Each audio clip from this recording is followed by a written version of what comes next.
గుండెల్లో సన్నాయి రాగం మోగింది, మేళాలు తాళాలు వినరండి, సిరికి శ్రీహరికి కళ్యాణం కానుంది, శ్రీరస్తు శుభమస్తు అనరండి.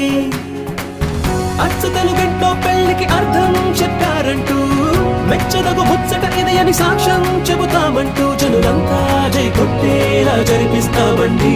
అందాల కుందనపు బొమ్మవని జత చేరుతుంది